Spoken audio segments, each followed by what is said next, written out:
Greetings, brothers! Welcome to the Blood Angels Commander channel.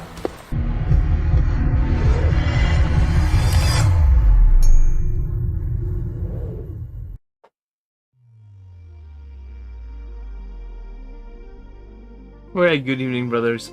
Hello, how is everybody tonight? Hope you're well. Tell me, did you pick up the competitive... What are we calling this? A competitive tax, I guess? Chapter approved Nephilim? Who got the book? Who's excited? Who's had a chance to read through the book? Pro tip, I wrote my name inside the front cover straight away. Everybody's going to have this book, right? You don't want to lose your copy, so fire your name inside there. Pro tip. Good evening, brothers. I'm trying to finish up a few projects tonight. I've obviously got a few different projects on the go. This Contemptor was painted for a tournament maybe 6 months ago when Double Volcon was really good, and I got him to like 90% complete, and then Double Volcon got hit with the nerf bat, so just went ahead and magnetized this other arm this week. That's why there's a little bit of residue from super glue on here. So I thought I'd just finish up this Volcon, so hopefully I could get it sprayed this week and get the whole project put to bed. So I got a couple of Volcons, or I've got a couple of Volkite cannons I'm going to be trying to finish up tonight, or working on. Finished up two, I think, last week. And then I'm moving on to Death Company, because I want more Thunderhammers, and then after that, I ordered a new box of Sangre Guards, so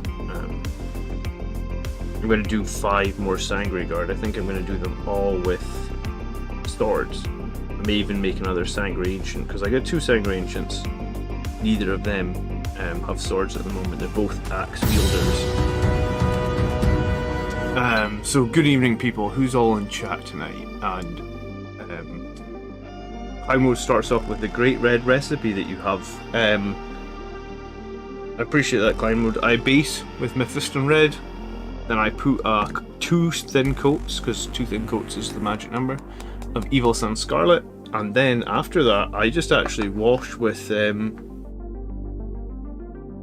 Hangout Certified. I don't do any edge highlighting on my red guys. I edge highlight on like Death Company and stuff, but these guys, usually where you would expect edge highlighting, I just put Hangout Certified and make sure that it's very fine. So basically it's a recessed wash.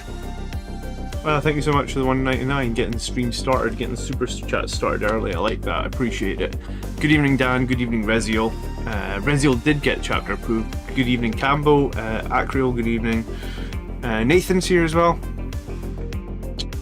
Viking is here. Greetings, Silent Phoenix. And Aiden is a new person here. He says, I'm just starting Blood Angels Army because of your videos. Any tips? What have you got so far, Aiden?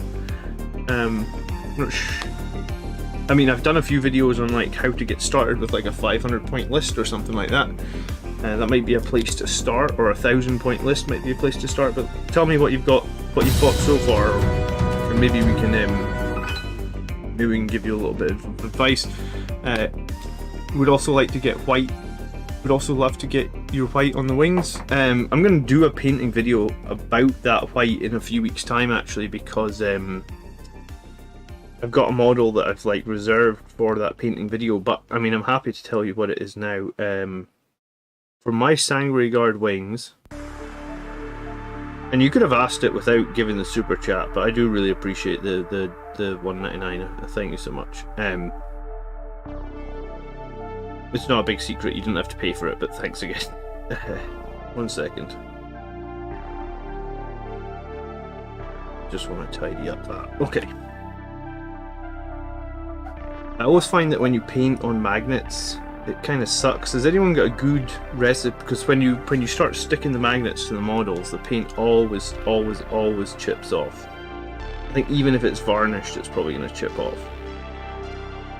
So maybe I could have done a better job with the magnets on these guys, but that is what it is. These are the 2 Volcons that I finished last week. And then these are the 2 I've got to do.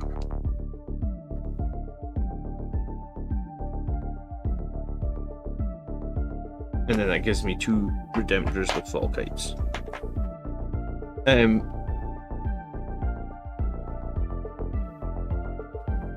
Yeah, Sangre Guard wings. Simple. It's so simple.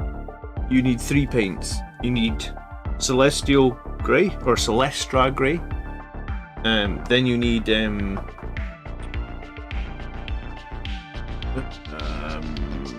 Praxi White to dry brush. Do that last, sorry. So you 2 coats of this, then just wash it with Nuln Oil, then dry brush with this. That's what I'm going to be doing in my battle ready video, my tutorial. And it's such a simple way to do the Sangre Guard wings, and so many people have said to me like, oh, your wings look really good. And I'm like, thanks, I do it really, really simply. So, sometimes simple can be best. Sometimes.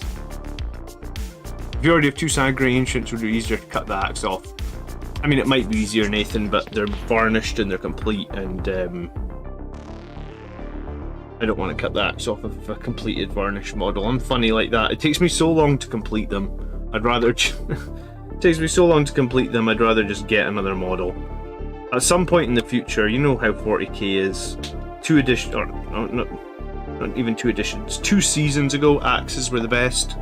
Now swords are the best. I mean, how long before axes are good again, you know? The rules swing around all the time, so probably knowing my luck, the second I rip the axe off one of the guys, the axe will be the best thing for the meta choice again. So yeah, I'm just gonna leave the 2. I mean, yeah, I'm just gonna leave the 2 that have been done. Get a new guy with a sword. Dino Shepherd says the Contemptors are the Chads of Dreadnoughts. I mean, they certainly were for half this edition, right? Good evening, sellers. How are you doing? I can take some questions out the new chapter approved as well tonight, if anyone's got any questions, because I have read the new secondaries very briefly. I was very disappointed looking at the missions. I expected that we were getting new missions. I thought that was kind of the whole point.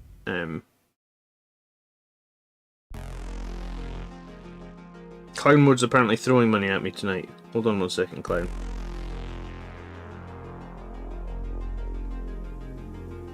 Not that I don't dislike people throwing money at me. I've never painted a teleport Homer before. I don't really know what it's supposed to be colour scheme, but this is what I've gone for.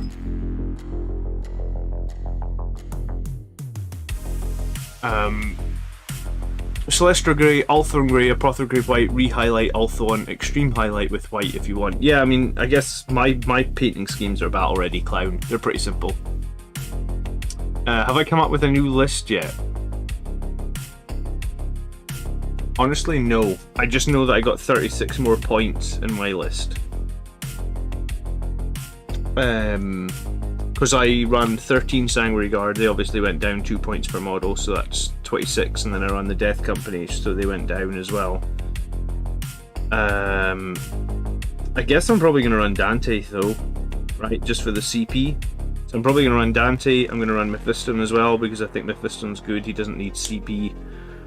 I feel like I'm probably going to have to drop the Sangre Ancient for the Priest, because I'm not sure if I can spend the CP on Assault Doctrine.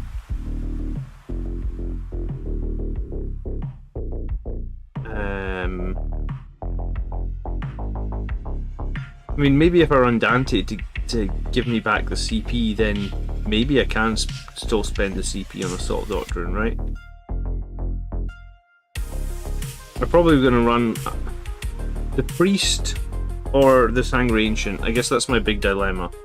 Whoever I end up running, I'm probably going to run Rites of War on them for sure. I guess if I don't run the Priest, I'll probably run... Sorry, if I don't run the Sangre Ancient, I'll probably run, like, Icon of the Angel. If I do run the Sangre Ancient, then I'll run Wrath of Baal, obviously. It's a tough call. What about you, Highland Phoenix? Have you thought about it at all?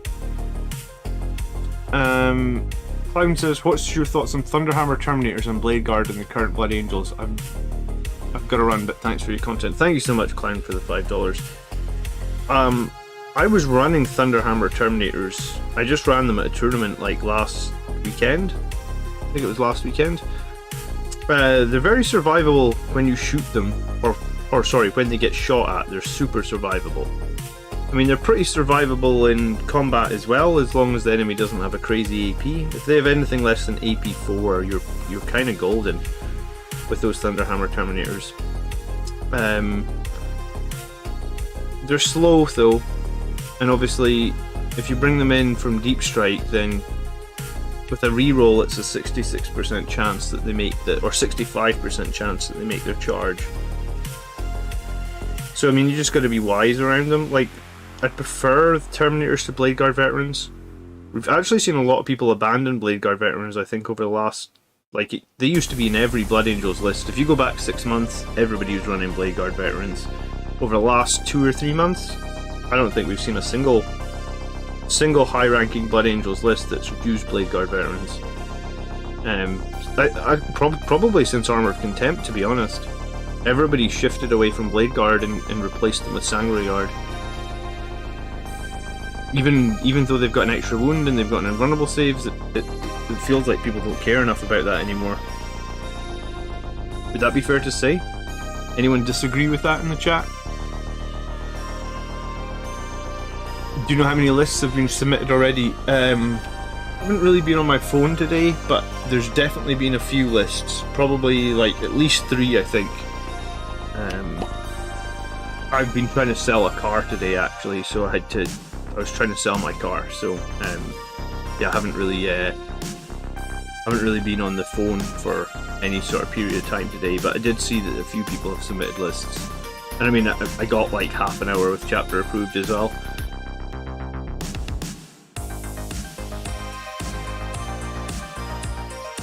It seems like every single chapter approved though, there's something in there to let me down, because I was flicking through it expecting to see all new missions and stuff, and it was like, oh, it's the same missions? Did they change any of the missions? Has someone had a more in-depth look at it? Nathan says I do black wings in my Sanguinary Guard. I just use the black speed paint over blue. If I want white wings, then I use wholly white speed paint over a white model colour. Don't dry brush either. I've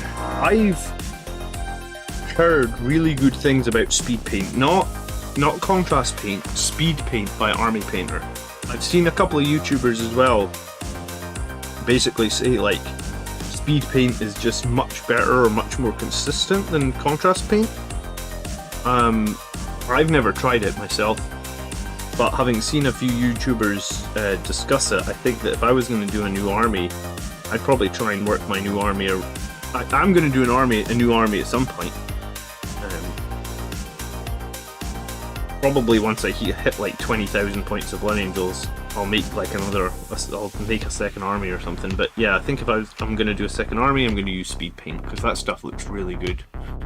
Are you worried about the Whirlwind suppression fire cost? It's not like you have to use it all the time, and it does stop people in their tracks.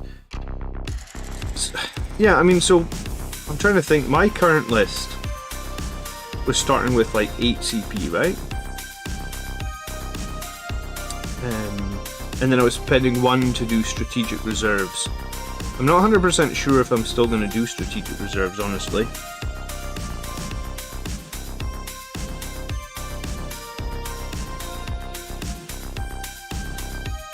So I might save a CP by not doing strategic reserves, and just anything that's going to be deep strike is literally going to have the teleport strike roll. So if I do that, that saves me 1 CP. If I bring the priest, that potentially saves me like 2 CP as well.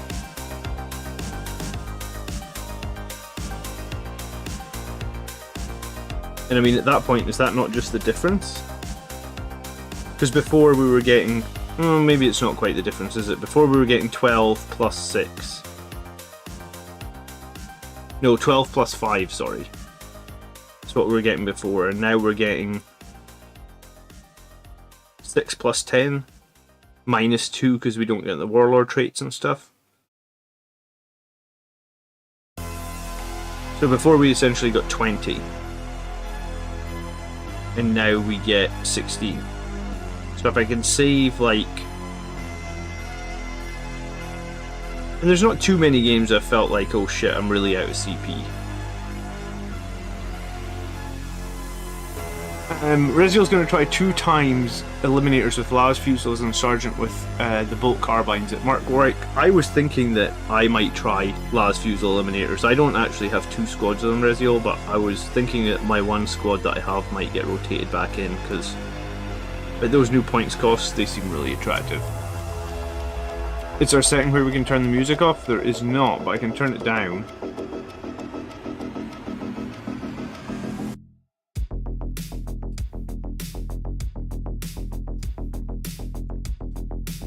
What's wrong with the music tonight? Because I always play music.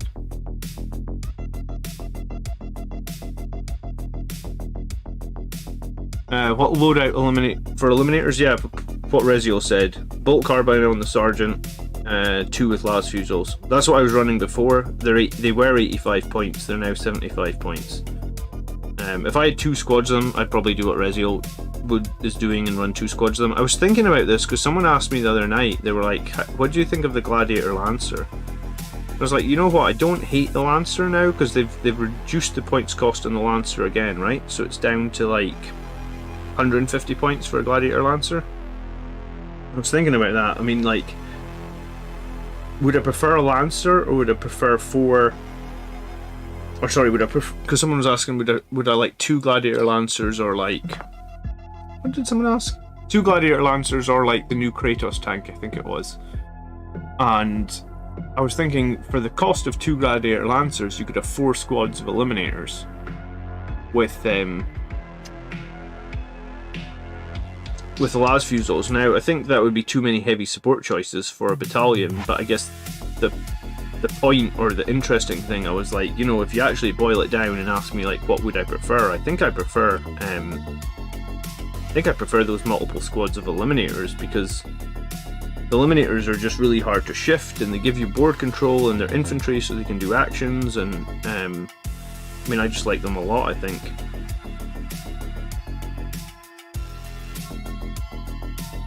You don't need to buy a trait anymore. Yeah, you don't need to buy a trait anymore, but you don't get a free trait, Danny. So, I mean, it kind of... The free trait, I think, had quite a lot of value. I guess we'll see how people feel this season about not having a Warlord trait and a Relic, but I always liked that you got 1 Warlord trait and Relic. I thought it sort of made sense thematically, and I didn't have a problem with it. Hello Morrison, good evening. What about Land Raiders? Do they still need a points drop? Asked Wolvesden. 245 points now for a Land Raider. I don't know if we'll see much play. The only play I can think of a Land Raider would be to put us... Jordan, thank you so much for becoming a member. Really do appreciate it. I'm a bit behind on my membership goal this month, but I assume it's just because it's the middle of summer and everybody's outside and not watching as much YouTube. But Jordan, you get me halfway to my goal. Thank you so much. You're a legend. Appreciate it. Land Raiders. Land Raiders are a strange one to me, because the only play I think that the only play I can see with the Land Raider is if you put the Terminator squad, or you put a Terminator squad or a Centurion squad inside the Land Raider. Las cannons are still unreliable, so if you're wanting to take it to like kill enemy armor, then it's not that great. And heavy bolters certainly don't kill enemy armor either. So then your choice is the Crusader, and I guess the Crusader might be okay against like armies that have a lot of chaff. And you could put your squad of Centurions or Terminators inside it. And again, I feel like I don't hate it, I just don't know it. I haven't played a Land Raider since we got Armor of Contempt. But I guess 245 points is starting to get a bit more interesting. I noticed that Chaos Land Raiders are going to be 265 points, but they're going to be Toughness 9. I kind of think I prefer the Chaos version. I think Toughness 9 sounds just more attractive than... like 20 points to give it Toughness 9? It's going to make it pretty difficult to wound with like a bunch of stuff, right? Like, you know, we talk about multi-meltas or something. If multi-meltas are only wounding on a 5, that feels pretty survivable, I think. I think that feel like I would pay the 20 points to make Multi-Melta's Wound on a 5, I think. I think I missed a question from the guy that said he was brand new. Hold on, where was his question? He's starting a Warhammer for the army for the first time, he's going with Blood Angels. I mean, probably get a box of Incursors or Infiltrators, but I think they come in the same box. But basically what you want to do is you want to build some... you want to build 2 squads of Incursors. You probably also want a box of Sanguinary Guard, and then you probably also want Dante now. Like, I'll advise people to buy Dante. The CP he gives and free Epic Deed are going to be useful with the new restrictions, I think. So, Dante, you probably need 2 boxes of Sanguinary Guard, let's be fair, because they're our best unit. So 2 boxes of Sanguinary Guard, Dante. The boxes of Sanguinary Guard actually let you create a special character called the Sanguinary Ancient, who's pretty good as well. So it would give you 9 Sanguinary Guard, the Sanguinary Ancient, Dante, and 2 troop choices, which are your Incursors. That's if you're brand new, you could do a lot worse than that as your first few boxes and models. And also, have a look online, because there's a lot of places online that sell Games Workshop stuff like a lot cheaper than Games Workshop sell it. I don't know why. I don't know how that works, but you typically can pay less than what you pay on the official website. Just a standard sort of thing, I guess.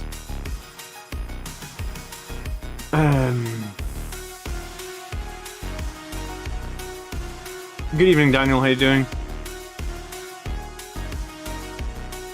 It's making my rescue dog cry, and I can't focus. I'm sorry, dude.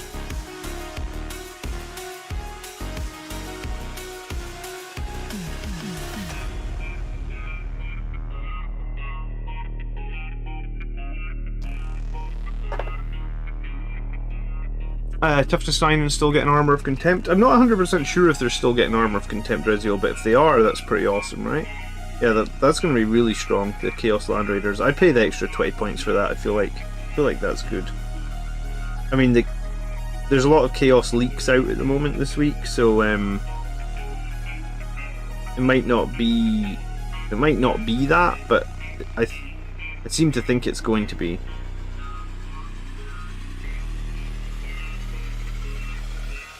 Alright, these hazard stripes are a little bit better now. I think I managed to save them.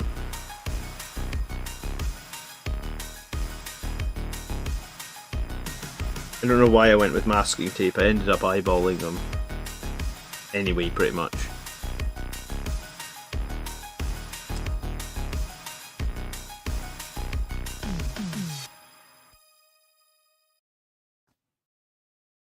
Good evening, Dark Ginger. Jordan says, I started painting during a burnout to ease my mind. Now 2 years later I'm feeling great. Halfway through building an army and made some great new hobby friends to play the game. John and members, you rock. Thank you so much, Jordan. Make sure you check out our Discord channel, because we've got a members only room. So you're very welcome in there. And you just go into Discord and you click something like connections, and then you just connect your YouTube account to your Discord. It's actually pretty easy to do. Armor of Contempt isn't in the Chaos Space Marine book, but Armor of Contempt was designed after the Chaos Space Marine was printed. So are they getting Armor of Contempt or not, Atlas? I think that they're going to. I didn't realise the Redeemer had that AP. What's the AP on the Redeemer?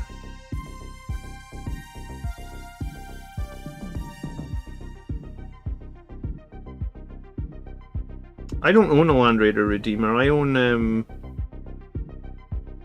I think I own a Crusader and a regular one. I think I maybe only own 2 Land Raiders.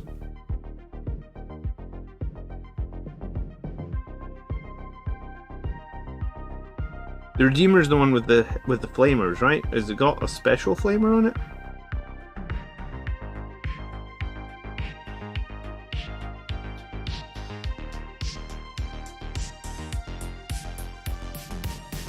Taboy says, hey hey Blood Angel Commander, I'm new. I got a recruit box recently and painted out the Marines as Blood Angels. I'm a kid and I'm on a budget and I can't afford the combat patrol. What should I buy next?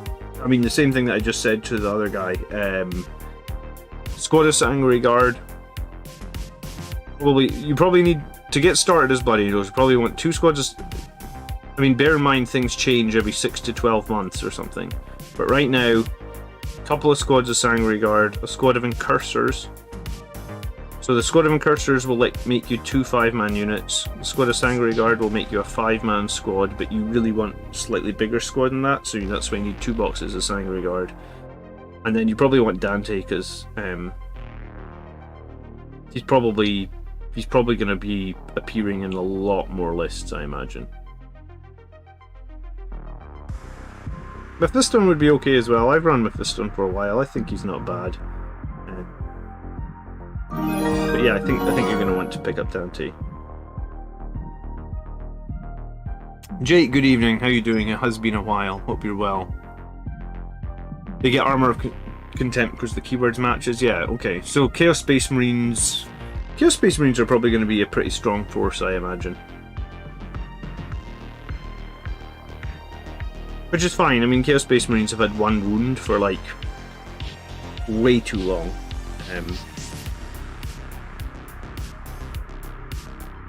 It'll be nice to see some stronger Chaos armies back in the fight.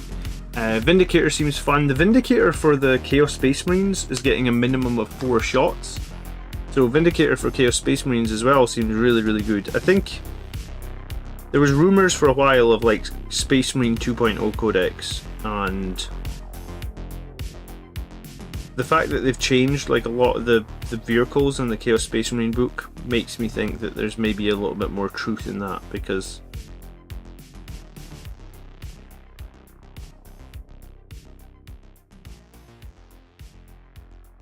you know, it's hard to explain, but I think that like, well, the fact that some of the Chaos las cannons are terrible for Marines, right? But Chaos las cannons are going to be D6 plus 2, which instantly gives their las cannons like a lot more reliability.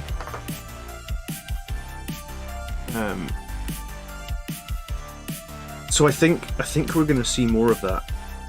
John Turner managed to link up his Discord. Oh, John, you're more than welcome.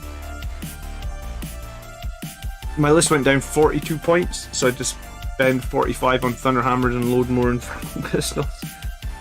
Nice. I haven't worked out what I'm spending my extra points on yet.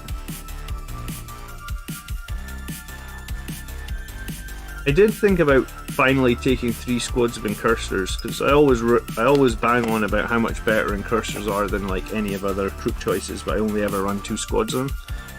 So part of me was thinking like maybe now is the time to actually finally commit and go 3 squads of Incursors.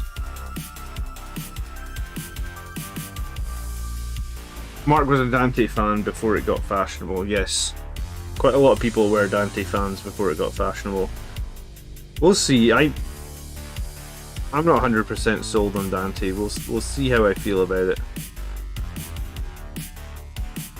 It's going to be hard for me to drop my Chapter Master. I've been running that character pretty much since 9th edition came out, so for like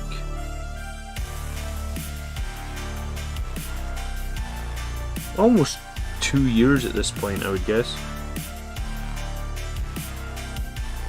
He's the one character that I don't think I've played a single game without in 2 years.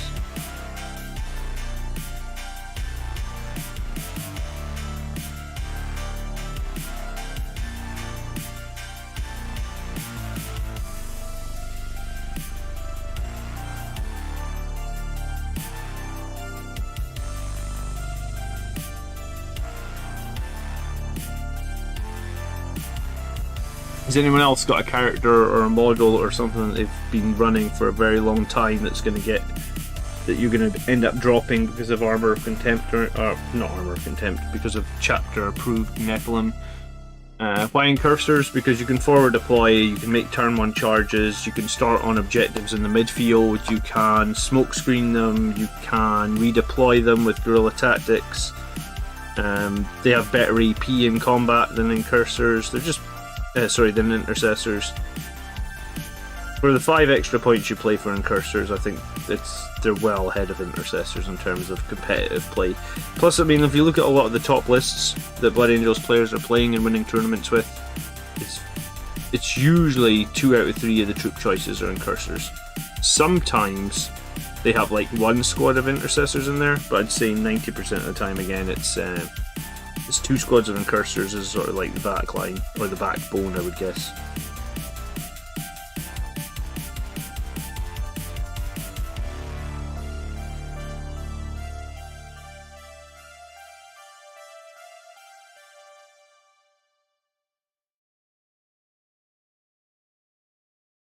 So let me know in chat what you're painting tonight, or are you working on a new list for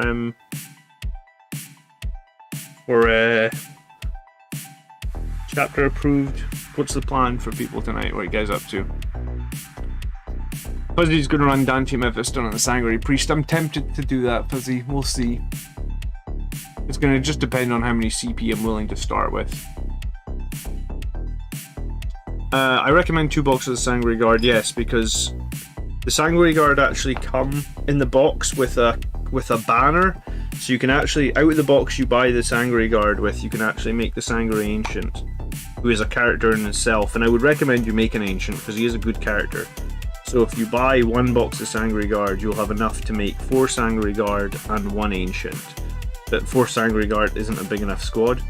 An ideal size squad for Sanguinary Guard, in my opinion, is 7. If you look at tournament winning lists, there'll be a lot of people that run 7-man Sanguinary Guard in tournament winning lists.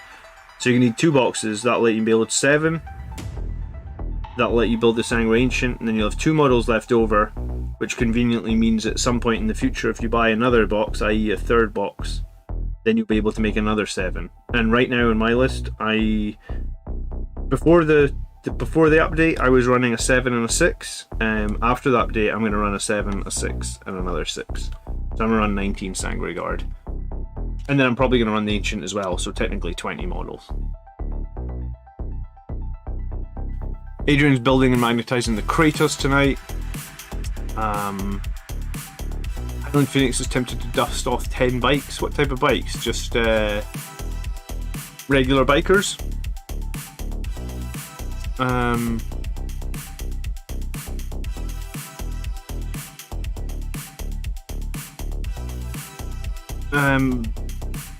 A few people have asked about how to play incursors, not just in this stream, but in the last few streams as well. I actually got a super chat last night from someone asking, like, you know, why do I run 2 squads of incursors? So I took photos of all the games at the tournament that I was at this week, or last week rather, and I was going to work on a video this week, and I was going to call it a Blood Angels Masterclass. I don't know if that's going to upset anybody that doesn't think I'm a master, but that's probably what I'm going to call the video. So it's going to be called a Blood Angels Masterclass, and we go through each of the games, and I'm going to go through like where I put models and why, and in that I plan to include all the squads of incursors, how I use them to score points, and basically just break it all down so that if people are confused as to why certain models are good, you know, like explain in even more detail what I'm doing, I guess, and why I'm doing it.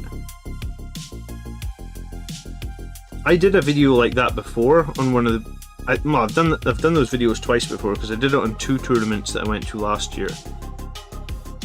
But like I named those videos just like tournament breakdown or something, and like nobody watched the videos because I guess like no one's searching tournament breakdown as a term on YouTube, or no one's clicking on it or whatever. So I think I'm going to call it Masterclass, just because it sucks to spend a lot of time in a video and get no views, and that's what happened last year. I spent ages trying to break down the tournament games that I had to explain to people like how I was using my units and how I was doing well, because you know, last year my tournament win rate was 80%. This year it's not as high, but I mean it's still pretty good, right? So yeah, I'm just going to call it Masterclass and see if it gets clicks, or if it doesn't get clicks and nobody watches it, then I'll figure out a better name for it.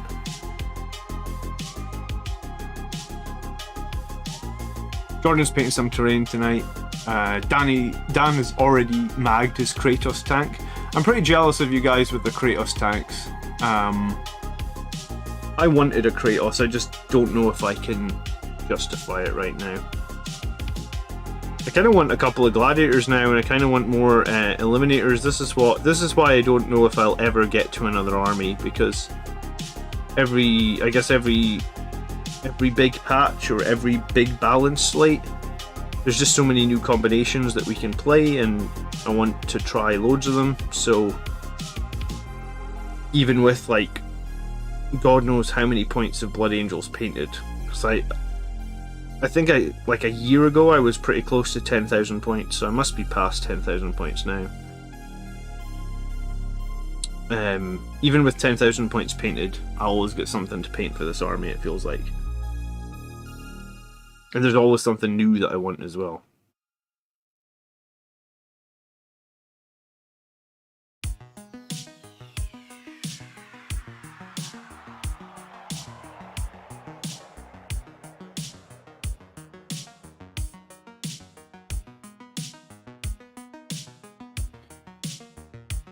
This is my masterclass. That's the opening ending trailer line for it, John. Oh right, like there's a website that does that. I know what you're talking about, I think. Maybe the website's just like masterclasses or something. It's like a website where you can pay and you just get masterclasses by like professionals that like Dwayne Johnson would be on there being like, this is my masterclass. I don't know if masterclass will trigger the brainstorm. Neither do I, Rizio. Which is funny considering I've been doing YouTube for 2 years. I still don't know what I still don't know what you guys want to like, what content you guys will all click on. So I'll try it and we'll see what happens, I guess. I don't have hot tips about painting regulars Blood Angels armor. I mean, I paint pretty much battle ready hot water. So if you want to paint battle ready, I can give you some tips on that. I probably need to do I feel like I'm definitely doing a battle ready video on Sangre Guard, because like people always ask me how I paint my Sangre Guard. So like I'm doing that one first, but like I can do a battle ready video on regular Marines at some point as well. I would have probably made this video already if, you know, I wanted to make it over the Christmas holidays, but we ended up having, me and my wife had a baby, so I put a damper in that one. Wolfen's working on a third box of Sangre Guard. 40k tournament competitive, winning top tier, keywords maybe to use.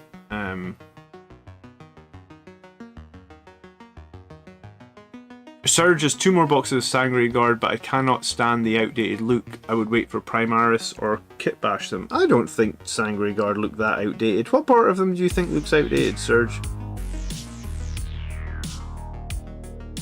I mean, there's definitely more outdated stuff, right? Cough Tactical Marines. Cough Whirlwinds. Predators. I mean, there's a lot of really, really bad outdated looking stuff. Sangre Guard aren't that bad, are they? I've always thought Sangre Guard looked quite cool.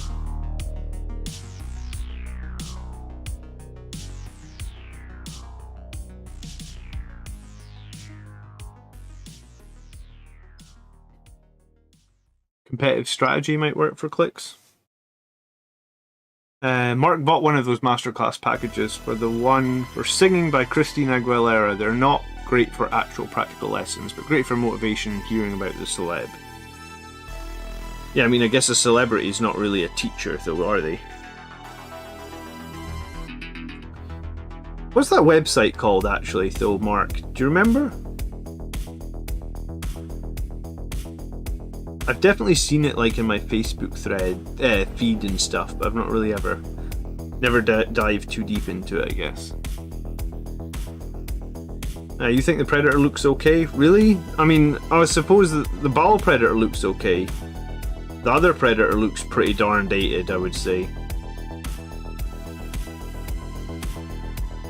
I think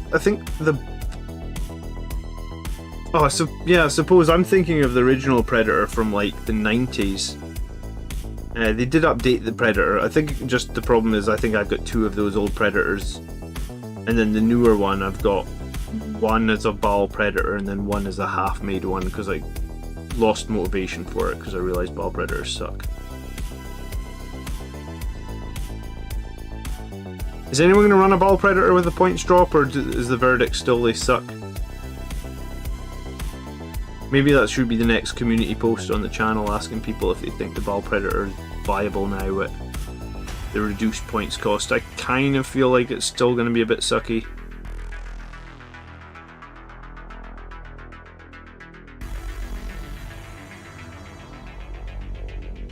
But I mean, at least they looked at it, right? I mean, because last season they didn't even look at it at all.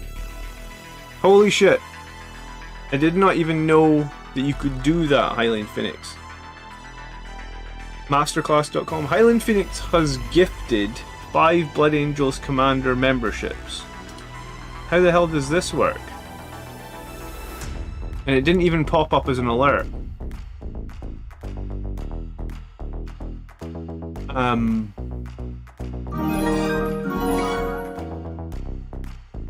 Oh, it's just gonna randomly make people that are watching the stream a member? Is that how it works? Holy shit! 5 gifted memberships. RNG. I read a little bit about gifted memberships, and it basically said like if you interact with the person, like you watch their content, you leave comments, that's who decides who gets the gifted membership. So yeah, there's maybe a little bit of RNG in there, but also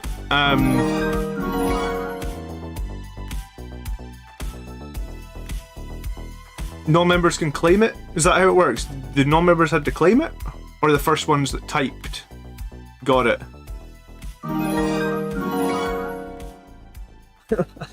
Wow, Highland Phoenix, that's super cool. Thank you for that. So five lucky people. Just basically, you guys are now channel members for a month. Enjoy it. Come join in our Discord. Get yourself into the members only room. You guys that just got made members, give Highland Phoenix a shout out. How cool.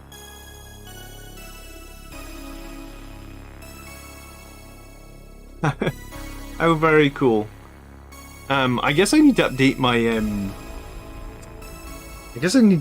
plugin to see if it can handle gifted memberships. I mean, it's a newer feature that YouTube just added recently, because you've been able to do gifted memberships on Twitch for a while. But I guess YouTube is YouTube are copying Twitch in a lot of things, to be honest. Because I mean, Twitch was here first, right? Lots of new red helmets, and yeah, if you are in the Discord, what you do is you just click on connections, I believe, and then you link your YouTube account to your Discord account. So like, within the connection section of Discord, there's like a thing that says like link to my YouTube account. You do that, and then you get access to their members room in Discord. Thank you very much, Highland Phoenix. I assume you must have to pay for 5 memberships, right? To do that? That's very generous of you, dude. Thank you. Gitly says, I'm adapting 4 Death Company to have hammers. I think I'm going to run a unit with 5 hammers and a unit with 4 hammers. Is that for the new secondary, Gitly? Is that the thought behind that? Or is there another thought behind that?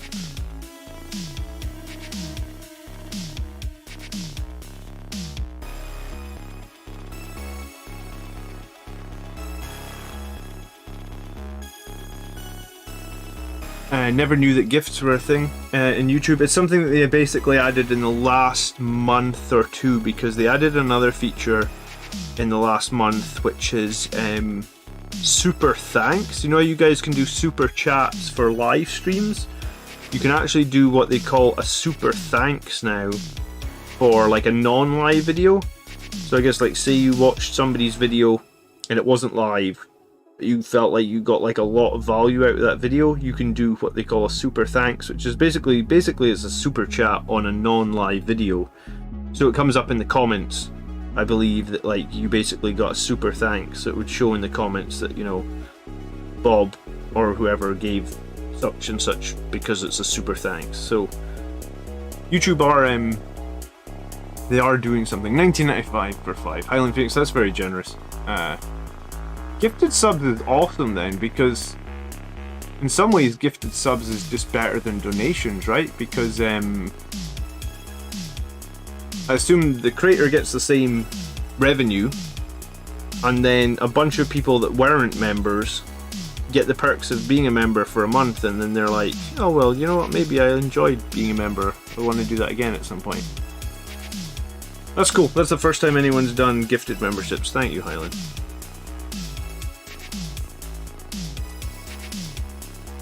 It's been an exciting week, actually. Every time I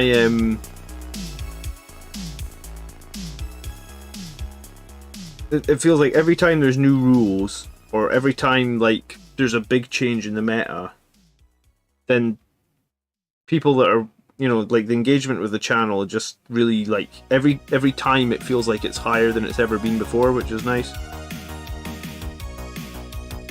You know, the stream we had, was it Wednesday night or something? We had like 150 people concurrent watching. I actually don't know what my highest concurrent is, but like I think it was at 163 at one point. I don't think I've ever had 200 concurrent viewers, but 163 is quite a lot.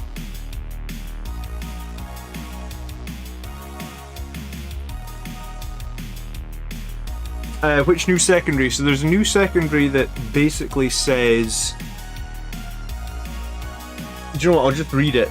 And we will be covering all the new... I will be covering all the new stuff. I just got this book today. Fury of the Lost. So it's a rework of Fury of the Lost. Score 3 victory points if one enemy unit was destroyed by a Death Company unit from your army this battle round. Score 4 victory points instead if 2 or more enemies were destroyed by Death Company units from your army this battle round. Score 1 additional victory point if 1 or more of your Death Company units from your army was destroyed by the enemy units this battle round.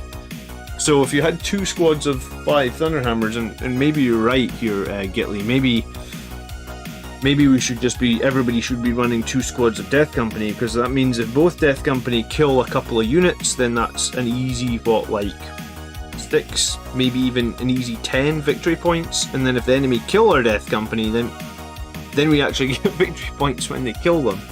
So at some point you actually would like to throw away your Death Company just to die later in the game if they're not already dead, because you're going to get victory points when they die.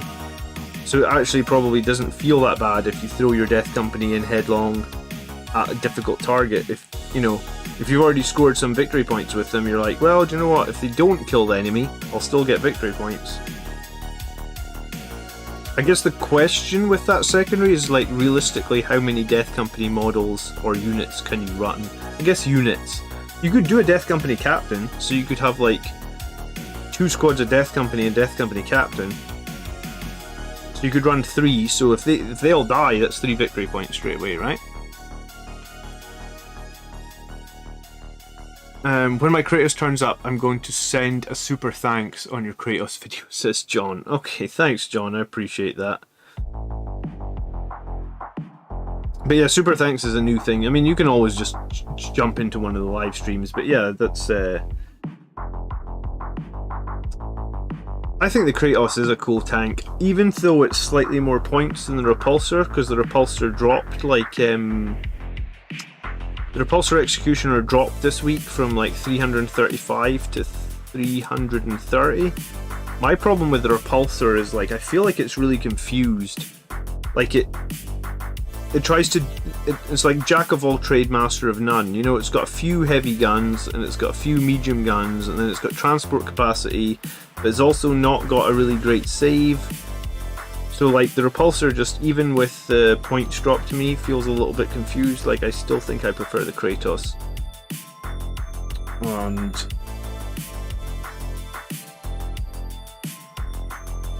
yeah, I mean, I own a Repulsor. I just don't think I want to field it. I just don't think it's good enough to be fielded, even with the points drops. Anyone thinking of fielding a repulsor with the points drop? And then I guess we talked a little bit about Land Raiders already. Is anyone going to field a Land Raider with the points drops? Excuse me. Maybe a Death Company captain will have some play then. I made some awesome Death Company captains, by the way. One of my favourite conversion models ever was a Death Company captain. And I used to use them all the time in 8th edition when they were like 120 points or something. 129 points I think it was with a Thunder Hammer. And they were so deadly. But I guess I just didn't really run them in 9th. I think it was because in 8th edition you could fight twice with them. So you could get, you know, like whatever it was, 8 Thunder Hammer attacks, and you could mastercraft that hammer so it was 4 damage a hit. And then you could fight twice. I remember actually in one of the games against Andrew's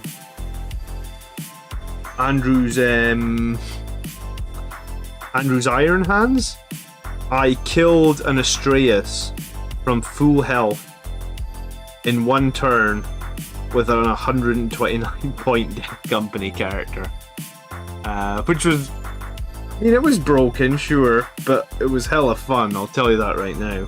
Killing I mean, the Astraeus was probably well over 600 points. So killing it in one turn with a 129 point character was pretty fun. Isn't Kratos lower points than Repulsor? It was, but they just dropped the Repulsor 35 points in the points drops that came out this week. So now the Repulsor is like 20 points cheaper. But I would run a Kratos. I can't see myself running a Repulsor. I just can't.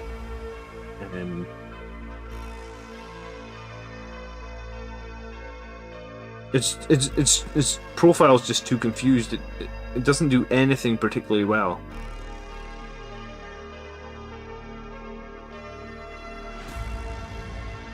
I might just need to run AFK in a second if my daughter is up. She's crying a little bit from another room. Give me a minute.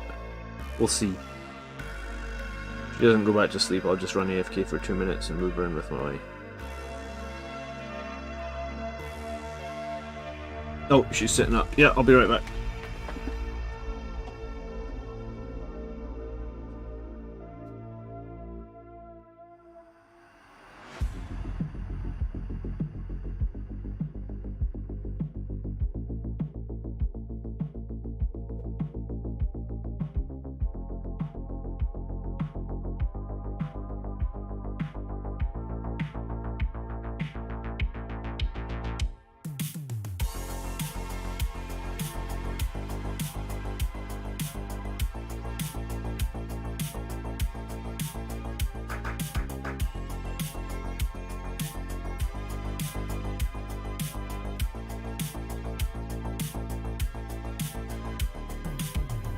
Oh, sorry about that, guys.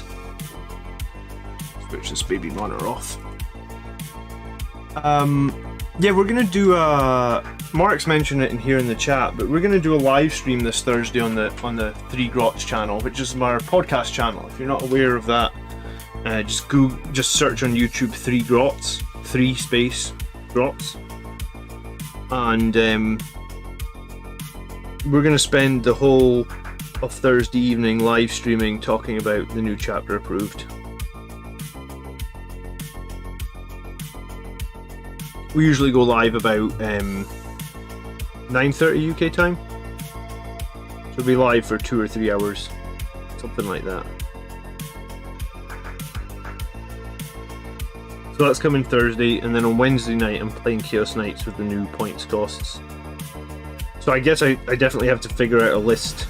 You know what, maybe because you guys are all submitted lists for tomorrow night's live show, maybe I'll take some inspiration from tomorrow night's live army list show for my new list as well. It'd be interesting to see what people submit, actually. And so my next tournament is the 17th of March. Does anyone have a tournament like coming up soonish? Like, sorry, 17th of March? Yeah, that would be good. Just need to go back in time. My next tournament's going to be on the 17th of September. So I guess I've got July, August, September, 11 weeks or something. And then we got a tournament closer than 11 weeks, and if so, let me know when you're going to submit an army list, and we'll dive into it properly and figure out I think Blood Angels are going to do okay this season. Last season we were doing okay. Ever since Armor of Contempt we've been doing okay, but I think the fact nothing went up, a few things went down, and also I think the fact that we've got some good ways of dealing with the CP nerf might be okay. Gately is a tournament on Saturday. If you're playing a tournament on Saturday, using the old or new rules, because sometimes they would. I've been at tournaments that come out like right after a new book, and they would still use the old rules, right? Like the army lists would have already had to be submitted, so they'd still use the old rules. What's the plan for your tournament, Gately? What are they doing?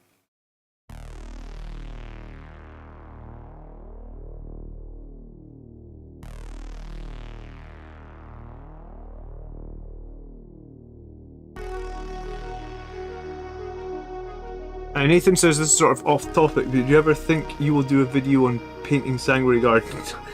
I mentioned that twice in the stream already, Nathan. Yes. I wanted to do it in Christmas time, but I had another kid with my wife then, so I've got a week off work, like my day job, not this week, but next week. So, my hope, and it really is a hope because, like, sometimes time with the kids can be pretty difficult, but my real hope is to film most of the video that week, maybe even film the whole video. So yes, I'd love to do a video on painting Sanguinary Guard. I want to make it really high quality, because the last painting video I did on this channel wasn't very high quality. I've learned a lot, I suppose. And besides the Sanguinary Guard, what model are you most excited to field after this update, says mate? Good question. I'm unexcited to not be able to field my chapter master on a bike, but I don't think that counts as being unexcited. Most excited. I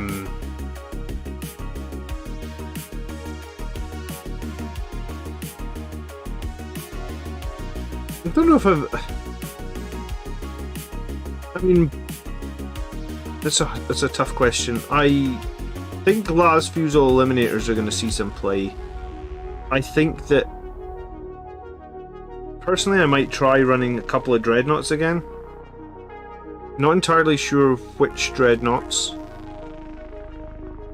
Part of me kind of wants to run the Leviathan Dreadnought and the Librarian Dreadnought as the two. Do you know what? I'm partly excited about running the Falchion as well. Part of me thinks that I might run the Falchion at the next tournament I go to. I haven't run the Falchion in a long time, and I've never run it as a tournament play, as a tournament model, and it's generally quite good right now with the 50 points drop.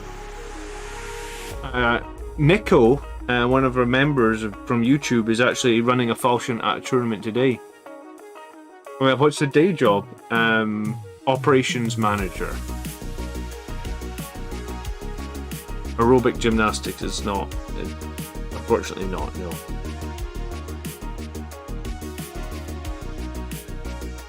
no. Nathan says I'm having decision paralysis on list building. Do you know what? I recently bought a Terrax, but I don't know.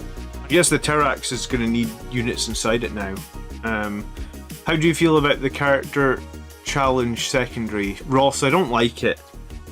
Maybe against some lists there's play in it, but I don't like, in general, I don't like secondaries that my opponent can deny you scoring easily. And if they have like a fast character or a character that could do some shenanigans and they can just run away or just hide, in some ways it's a bit like To the Last, is it? Like I never really like To the Last as a secondary for fighting against, you know, because, you know, like I fought Death Guard a few weeks ago and with To the Last, and he has like one model left out the squad and he can just go hide them in the corner of the board and I can't kill it. And I feel like that's the same thing, like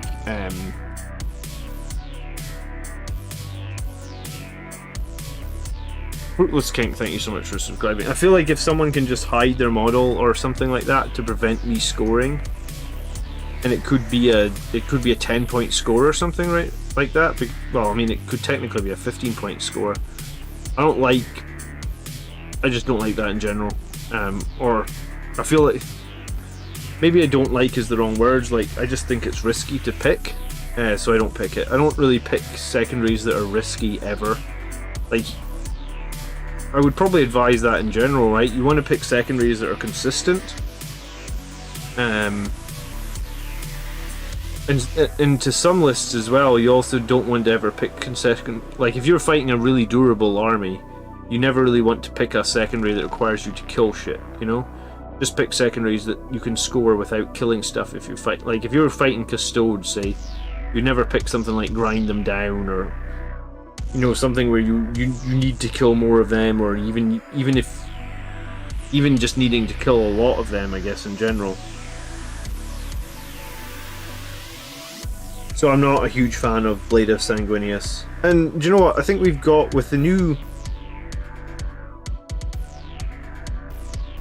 secondaries, there was one in the Space Marine book that looked, or in the Space Marine pages that looked really easy to score, and that might be a really interesting one to look at. But yeah, we're going to break it all down on our podcast this week, so if you're not following the podcast, you totally should.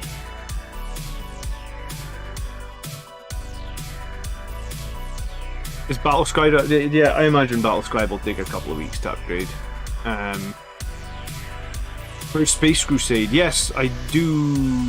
I don't know what I'm doing with Space Crusade, Helen Phoenix. I'm just excited to actually have Space Crusade. I actually, when I was a kid, I had Space Crusade and Hero Quest, and I'm pretty sure my father put them to the charity shop because he didn't know that they were important to me and/or what they were worth. If you pick something important, it could really ruin their gameplay by holding it back, and we're quick enough to get everywhere. Says Gitley. I mean, I guess I'm just not a fan of it. I mean, like, yeah, I think it's the fact that, like, I sometimes feel like I don't want anything that's going to ever make me have to overextend or commit too hard. And I think that's what Blade of Sanguinius feels to me.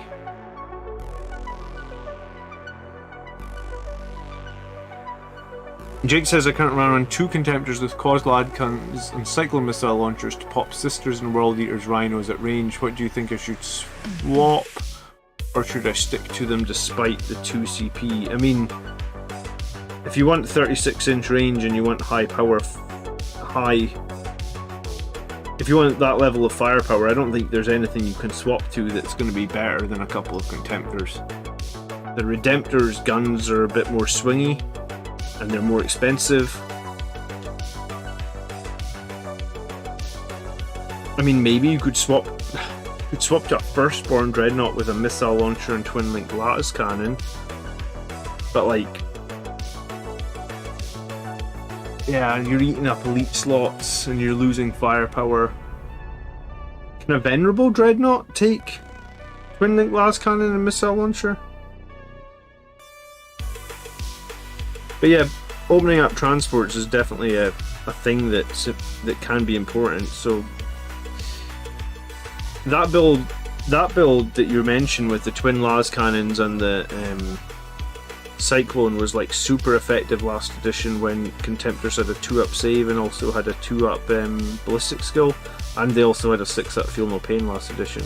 Contemptors were amazing, I guess, compared to where they are now. I mean, they're still good now, but last edition they were just amazing, right?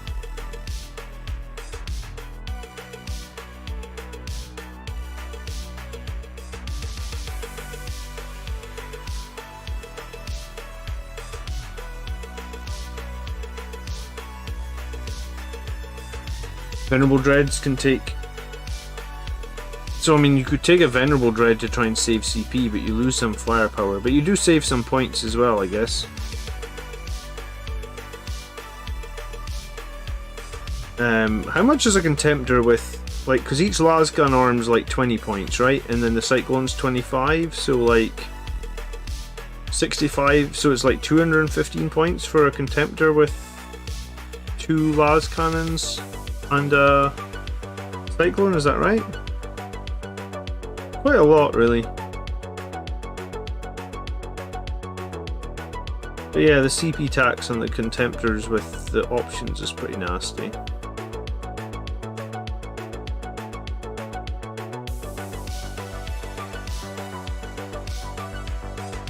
I might have to run my Chapter Master on a bike then for one game and see how we do command point wise, you know that?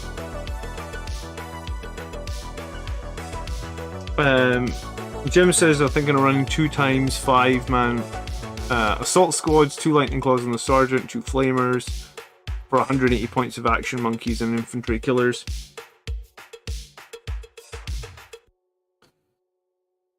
A lot of people have talked about the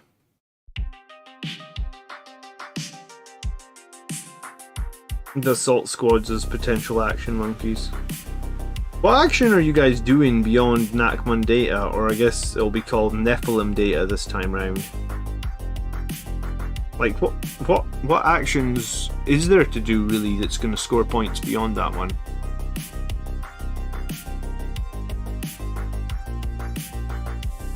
Jake says you can't suppress if they're in rhinos. Yeah, you're 100% right, Jake.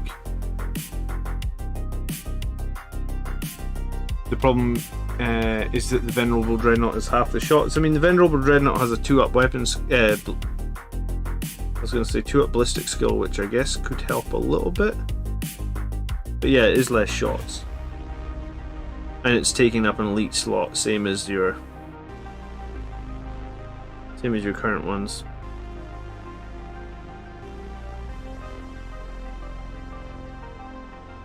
I don't know, maybe you, like, if you're going to spend 2 CP on Dreadnoughts, then maybe you just need to make sure you're running Dante, so you get, and you don't take a Warlord trait on Dante, so you're just getting, so you're getting 1 back?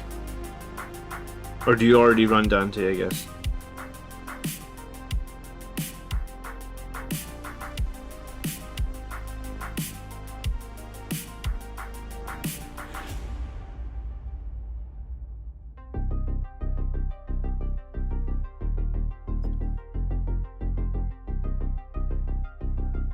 Actions within the missions themselves? Yeah, okay, some of them have actions, yeah, I guess raise banners. I mean, the thing is, if you're raising banners, typically your troops can sit and raise the banners, right? Because if you're running in cursors, it's pretty easy to raise banners, I would argue. Like, I'm not sure you need assault marines to raise banners. The mission ones I could get on board with, like the creating the bomb and the enemy deployment and stuff like that. I mean, that makes sense.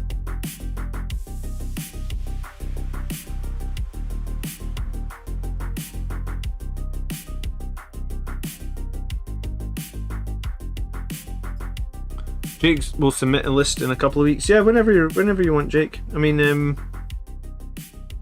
it's going to be a little bit difficult to figure it out because, you know, I'm doing the Army List show tomorrow, and I've not played a single game with the new book yet, and I've only read over it for about half hour. So, yeah, whenever you're ready to submit a list, I'll definitely be more knowledgeable in a few weeks' time, I guess.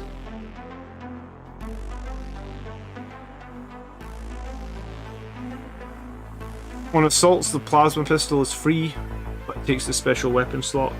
Yeah, I mean, I think the Sergeant with double lightning claws for free seems decent.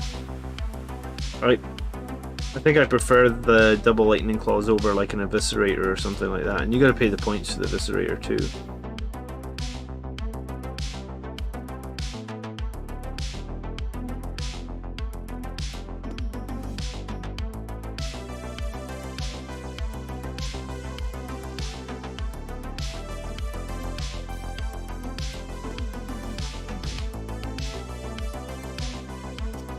Just mobility to clear screens is great, and they cost the same as 5 tactical marines. Yeah, I mean, I guess they have got better. You can't deny that they've got better. I just don't know if all jump pack models is still going to be the best choice. Guess we'll find out. Because my list in this last tournament was very much like 99% jump packs. I really only had eliminators in the whirlwind, and I don't really rate the whirlwind as a shooting unit, right? It's there to suppress. It's not really a shooting unit. So I just had one squad of eradicators, and I think some of the changes are going to end up meaning that we're going to see more. I think we're going to see more shooting in Blood Angels again.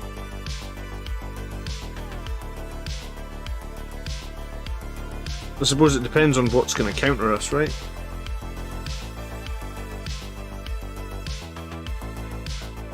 What counters, based on like the new balance slate, what's going to counter us?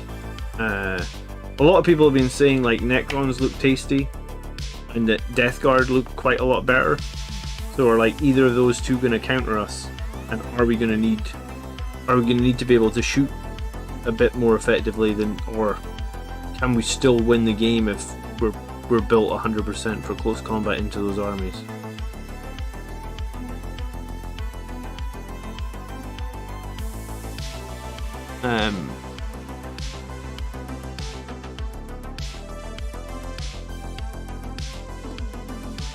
Yeah, Assault Marine. Chainswords, I guess, in general. Chainswords are fine into other into Xenos and stuff like that. If you're running chainswords into Armor of Contempt, though, they feel terrible. They just feel like they do no damage. I mean, Lightning Claws feel like they do no damage into Armor of Contempt now.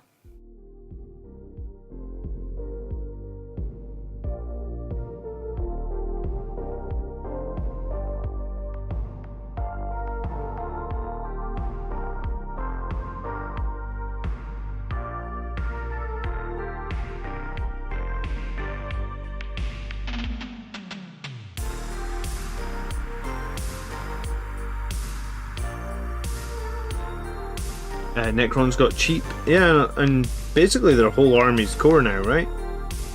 Like, just about everything is going to get rerolls and auras and resurrections. I think we're gonna see more Necrons on the table for sure.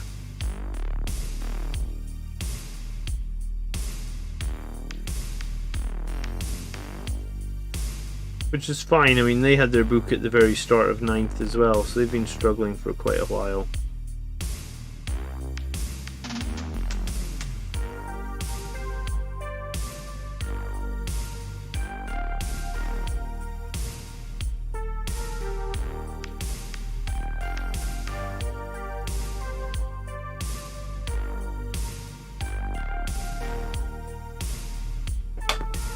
Oops.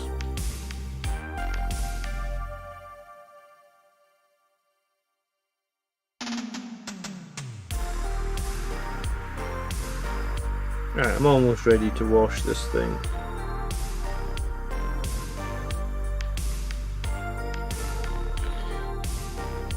Okay.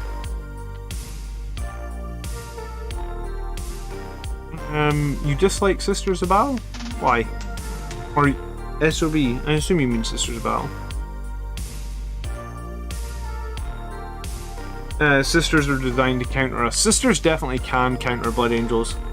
Repentia are really effective into us.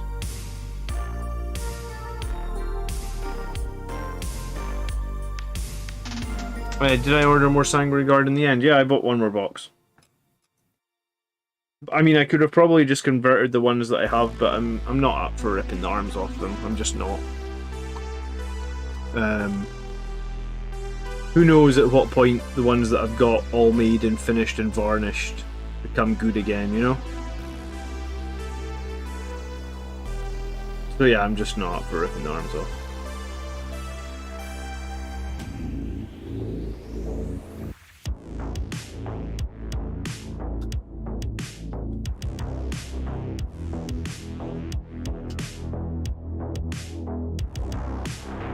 What's the best way to deploy Sanguinary Guard? Obscure them. Obscure the shit out of them. Have them as far forward as you can, but totally obscured. I'll make sure that I call out my Sanguinary Guard in the masterclass video that I'm doing, like, for next week. But I typically don't play Sanguinary Guard in Death from Above unless it's more like, you know, it's more likely like upon Wings of Fire. I might upon Wings of Fire them if I need them like on the other side of the board in the next turn and there's no way they can get across there by their movement. But yeah, starting the game with Sanguinary Guard in Death from Above, I typically don't do it. Gitley's going to field the full 22 Sanguinary Guard next week. I don't know if I'm going to be able to field what I want to field. I actually don't think that box of Sanguinary Guards... Well, it didn't come today, so it's not going to come till Monday. I don't think I can make them and have them ready for Wednesday.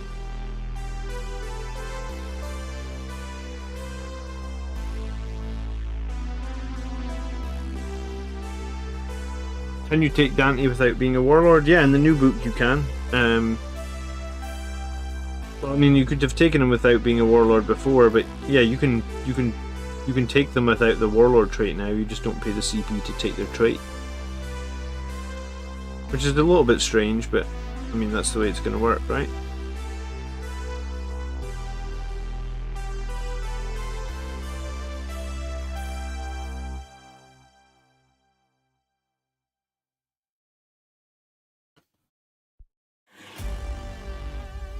Dante has a fixed trait, yes, but you will not need to select it anymore.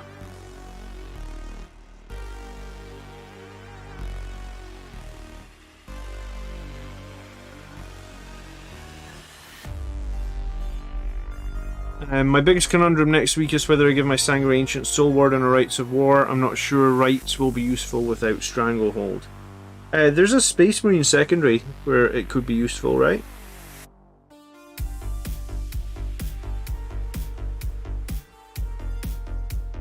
But I mean, Rites will help you out on primary points as well, potentially.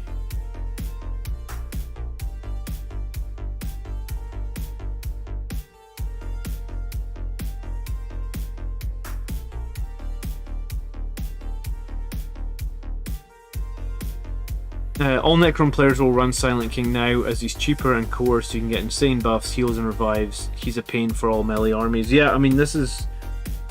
Thanks for pointing that out. This is one of the reasons that I'm saying, like, do you think that we should fall back on... Or do you think we'll still be effective on all melee? Because we've been running all melee now for a little while. Probably people have been running all melee or 90% melee on Blood Angels since Armor of Contempt came out. But it feels like this is going to shake that up.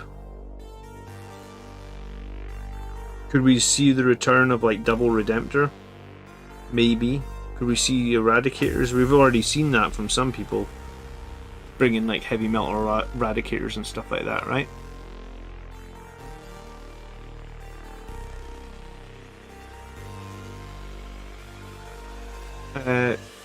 Yeah, so Trevor said I have 2 squads of Sanguinary Guard. What's the best way to deploy them? Yeah, I mean, I'll make sure... I'm definitely going to make a video on my tournament performance this week, Trevor. Like, that's literally the only video that I'm trying to get out this week. And, someone super chatted last night and asked me, like, why I run 2 squads of Incursors. So I think in that video I'm just going to basically say like what my decisions were behind as much as I possibly could, so that people can understand why I'm doing things and how it's helping me win games and where my most important units are and stuff like that. So I'll try and make sure that I do that for the Sanguinary Guard as well, Trevor. Thanks for the question.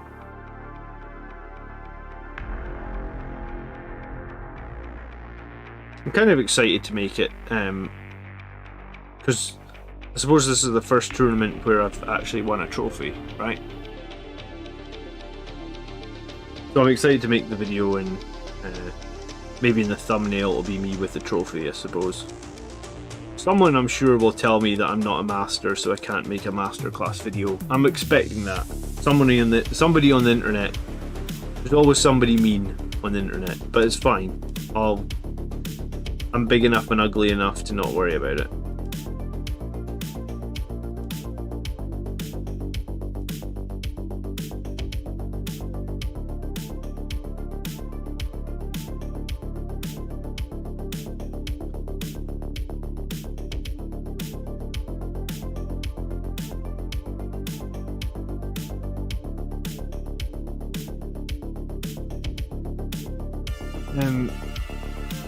Good evening, Maverick. How you doing?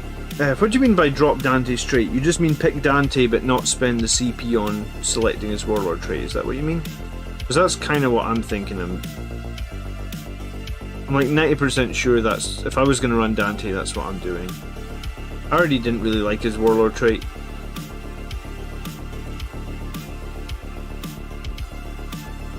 But maybe it's just because the chapter master seems like he's a lot more survivable than Dante.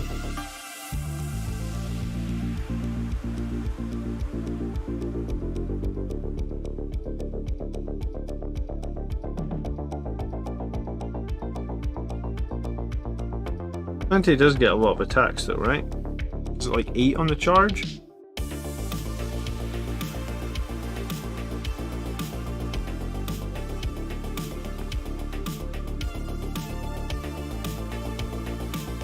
I'm actually super tired tonight, so yeah, I'm gonna stream for like 20 more minutes, guys, and then I'm gonna head off. My daughter woke me up like super early this morning.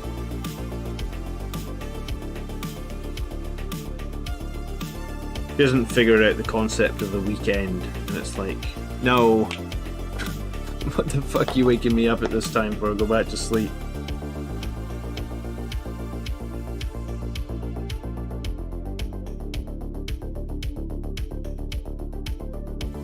I'm actually quite looking forward to making and building 6 more Sangre Guard, even though I guess some people felt the Sangre Guard models are a bit dated now. I like Sangre Guard. They certainly tie our army together. They're just the golden host.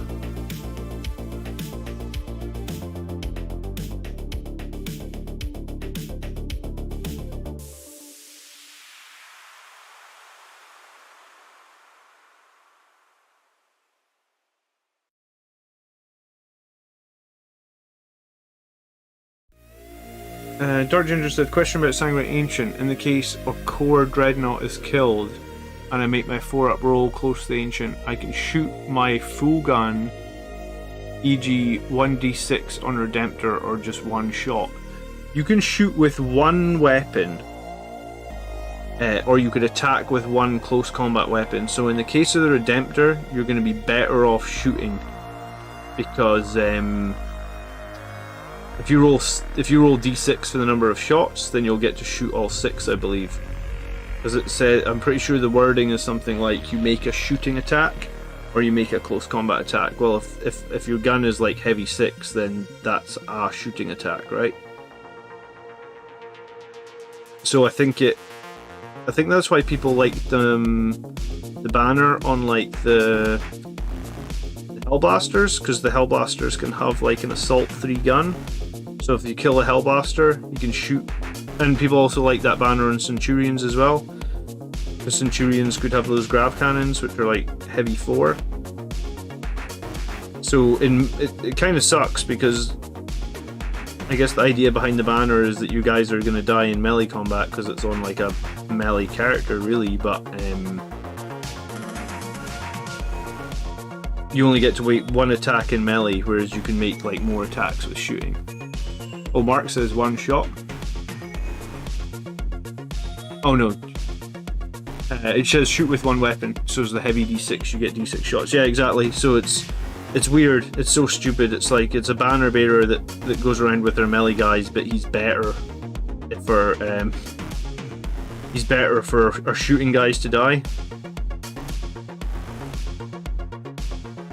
You know, last edition, the Sanguinary Priest's banner was reroll 1s for wounding, and it was just so good compared to what it is now as well, I think. Because we don't really have that many ways to reroll 1s for wounding, except maybe like a Lieutenant or a Dreadnought, and typically a Dreadnought's not going to be with your Sanguinary Guard, and I guess...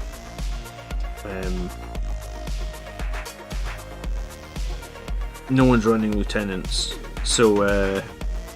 yeah, I missed when the banner for the Sanguinary Ancient was reroll 1s for wounding, because it was really great.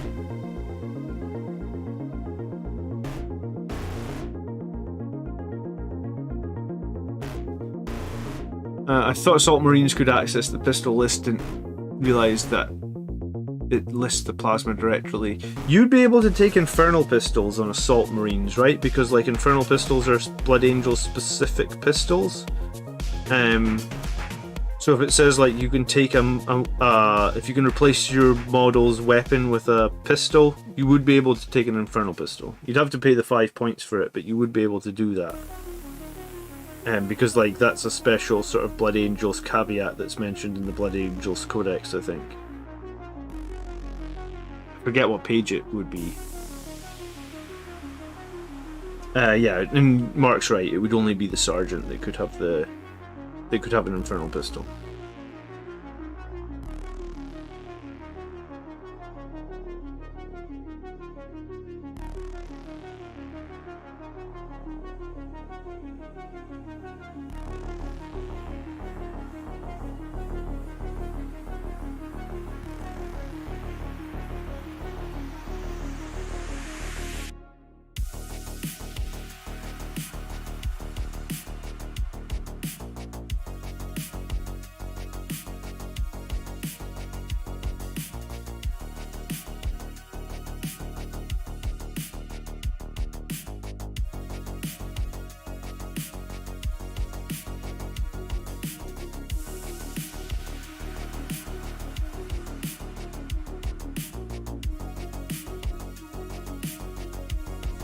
100 points for 2 Melta, Infernal, and Claw. Yeah, I mean, it doesn't sound bad, but I mean, a couple of Melta guns, you know, like look at Eradicators, for example. You know, Eradicators get, essentially, each Eradicator's got a 24-inch Melta gun, right? How often do you do a lot of damage with a squad of Eradicators, you know? Like 2 or 3 shots on a Melta gun. Well, I mean, 2 shots. You only hit 1 and 4. Sorry, you only hit 2 and 3 because you wound on a 3-up. So the chances of you actually hitting with both Melta guns is like what, 1 and 3 or something. So like quite often you're gonna end up with like you're paying 100 points for a single hit from a Melta gun. I mean, there's better ways to get more than a single hit from a Melta gun for 100 points, right? Like, I don't think assault squads are damaging units. I think they're action monkeys, sure, I could get on board with that, but I don't know if I feel like there's got to be better ways to do damage for 100 points than an assault squad. They only get 1 attack, and you know, most of our units do their damage in melee. It's almost like units that don't do their damage in melee for Blood Angels are like an enigma, right? Gitley has just secured himself an Astaroth. Congratulations. Make sure you pin his axe, because Astaroth's axe is notorious for breaking. Absolutely notorious. The amount of times that axe is broken off. I have mine pinned now, but the axe definitely broke a couple of times, and then I was like, oh fuck's sake, alright, we gotta pin this.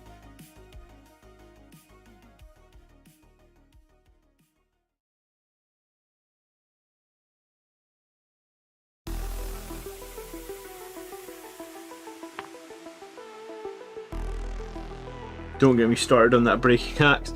Yeah, I honestly think Astaroth's axe is like definitely one of the top,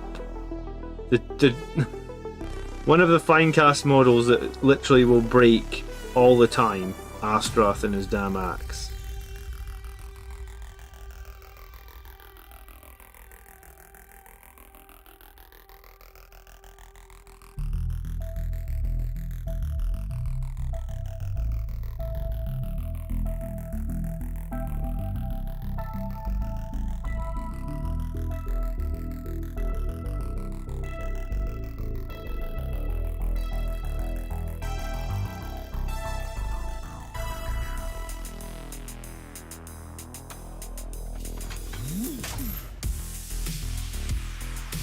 Yeah, I think we'll see Blood Angels win some tournaments this season. I think we've got a chance. I honestly can't decide what's going to be strongest. And I do think there's going to be value in some sort of firepower support run. Like I'm probably going to build a list that has some sort of fire support in it, I think.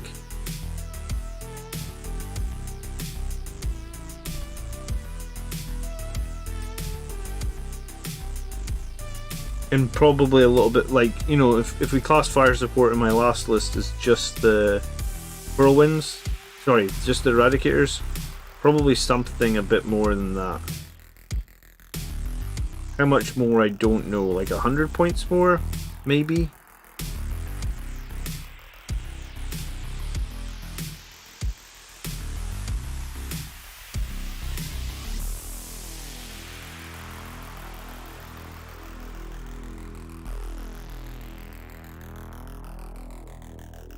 Mark, you've been making people sad all week. Still not going to take Astaroth. 10 points cheaper changes none of the reasons why I don't take him competitively. See, the 10 points doesn't change him for me in terms of what you're saying, Mark, but the one reason that I'm a little bit more swaying towards Astaroth is because it's going to be hard now to spend CP on stuff like... It's going to be hard to spend CP on anything pre-game. So if taking something like the Wise Orator now feel... yes, you update him, you upgrade your Chaplain to Master of Sanctity, and then you can take the Wise Orator for 1 CP, which makes litanies go off on 2s. You know, that sort of like... That reliability of the litanies is coming from CP. And CP are going to be so precious, so like... Does Astaroth get better because we just have to kind of accept that, well, litanies realistically go off on 3s because we don't want to waste the CP on making them go off on 2s? And if so, if that's an argument, then is Astaroth better?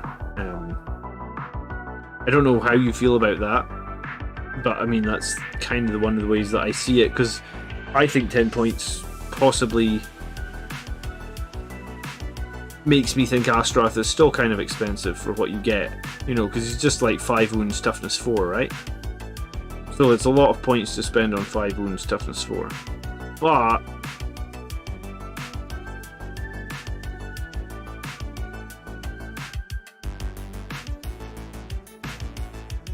you know, is he just better now because litanies in general are probably going to be unreliable across the board because not that many people are going to spend the CP on the Wise Orator? I don't know. But I mean, that's my gut instinct on is Astaroth going to be better? So I guess I feel like we're going to see him picked more. Is he better? I guess maybe that's another question.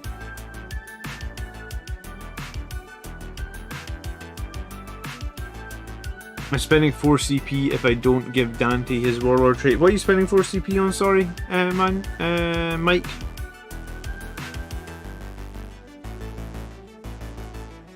Oh, right, like if... You know, what are you spending 4 CP on? Explain yourself.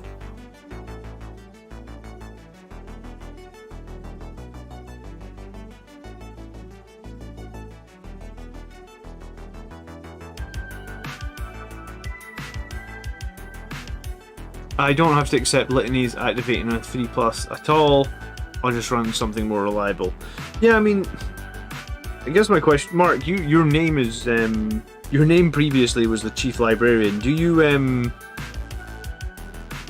like, what's your thoughts on Mephiston casting on a 6 with like no Warlord trait to make his casting better? Do you run Mephiston ever, or do you hate him?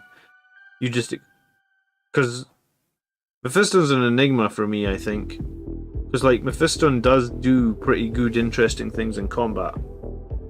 does his interestingness in combat overwrite the fact that, like, when you really need him to cast something, he's probably not going to cast it because he just casts on a 6 for all the sanguinary powers, and he doesn't get any +1, he doesn't get any reroll, he doesn't make it more difficult for anyone to deny him or anything, he just casts on a 6, I guess.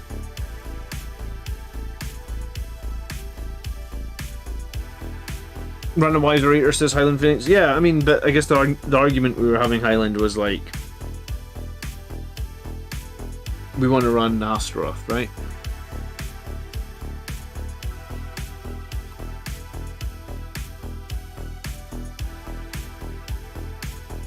And I guess the other thing to say is Astaroth does give your Death Company immunity to leadership, which can be useful.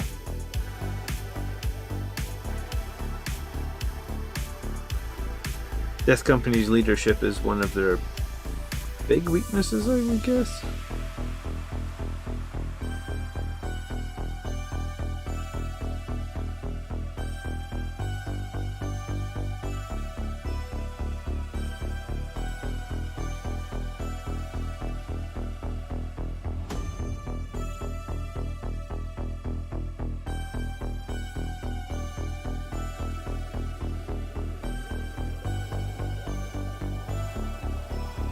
Mephiston's in chat himself, and Mephiston says, my dealing with Mephiston is that he tanked about 30 wounds worth of damage for Plague Marines in melee. Yeah, I mean, that's kind of why I run Mephiston. He can sort of go above and beyond sometimes. His 2-up save with Armor of Contempt, making it like essentially a 1-up save. If he's in cover and he's being shot at, he's on a 0-up save essentially. I like Mephiston. I think he has some play. Is he desperate for a +1 to cast? Yes. Is he unreliable to a certain extent because of it? Yes. Does that stop me playing him? No.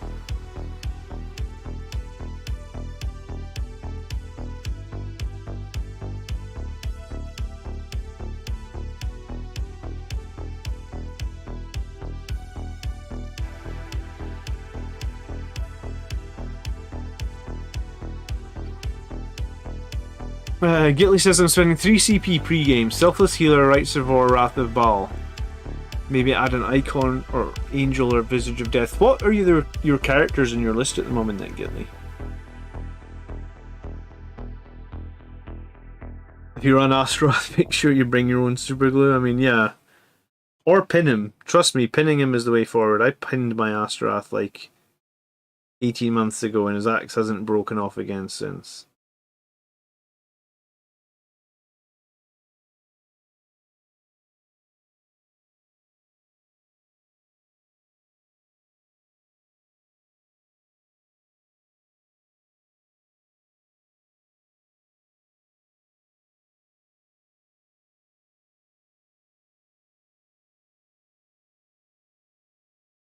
Okay, guys, any last questions anyone has, put them into chat now. I'm going to wrap up the stream in like 5 minutes' time.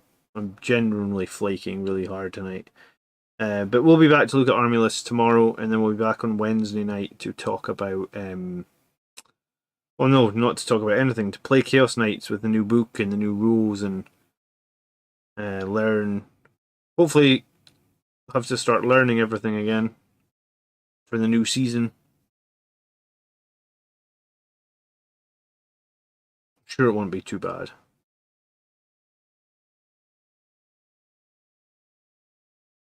And yeah, maybe we'll put up a community poll or something on some of the hot issues that have been mentioned here tonight. What do you think of Lightning Claws and Terminators with a new upgrade? I mean, Terminators are super survivable. Lightning Claw Terminators are very, very survivable. One of our best, most survivable units. The problem I have now is Lightning Claws are really weak into Armor of Contempt models. I mean, overall though, game-wide, Lightning Claws are still good. They're still good to run for Blood Angels with a +1 to wound. They get a lot of value out of that.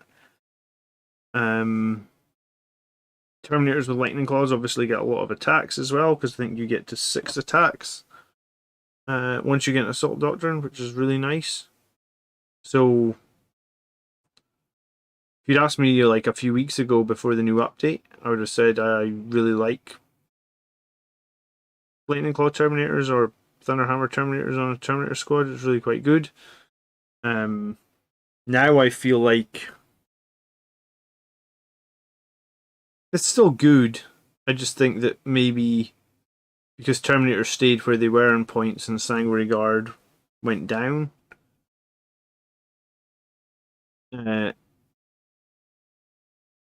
makes me think that like you'd probably just be better off getting Sanguinary Guard.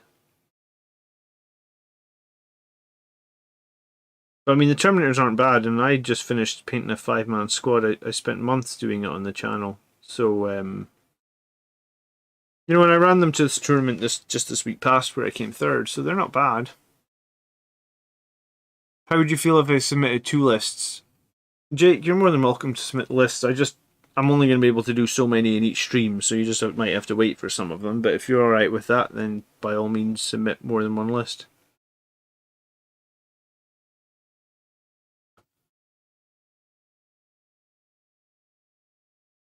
Is Andrew not just... Andrew was talking a little about Sisters Reziel. Andrew likes to chase the meta, you know this. Mephiston's Blood Angels collection has just gone past 12,000. It's a good collection. Very, very good. Just because something did not go down in points does not make it bad. That's very true as well. There's still things that are good from like the Armor of Contempt update just a few weeks ago, maybe month and a half. There's still things that are good from the Armor of Contempt update that I would still consider running, like the Terminators. Might even consider. I wanted to get round to running shooting Terminators, but I just never really had a chance to play them. So maybe because I felt like shooting Terminators are pretty useful as well. They do get a lot of bolter shots. I know bolters don't kill that much, but when you get an absolute shitload of shots, then you start making some kills.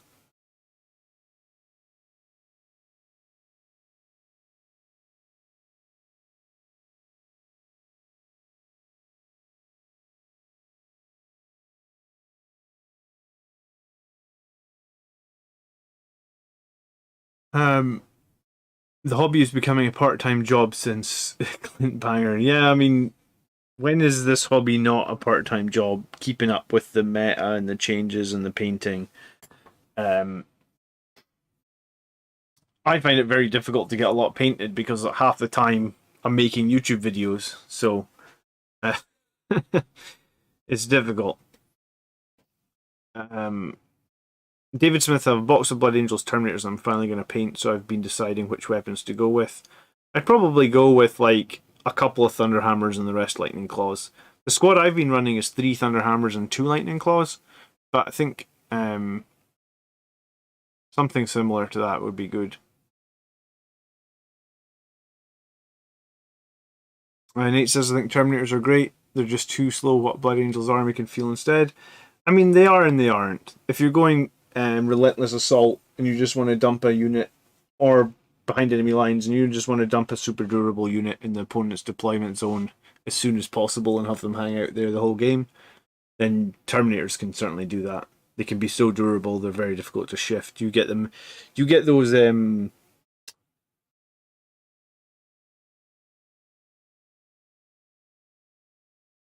you get the Storm Shield guys in cover, and I believe on -4. Sorry, I believe on -3 you save on 3s, is that right? Because you essentially get to a 0-up save with the Storm Shield guys. And you know, I've had turns where like entire armies have shot entire units, multiple units have shot those Storm Shield guys and like literally killed nothing. And strong units too, like we're talking like a Chaos Knight has shot everything into the Terminators and literally taken like 1 wound off them. Good evening, Steel Rain. I'm bouncing just here in like literally 1 minute. I'm super tired. My daughter woke me up way too early. The Whirlwind not going down in points was a bit annoying considering how its main weapon has been nerfed over the years. Yeah, Highland Phoenix, the Whirlwind doesn't do any damage whatsoever now. We knew that. It already did very little damage. So, I was a little bit... I actually checked the Whirlwind. I was like, I hope it's gone down in points. A little bit sad that it didn't.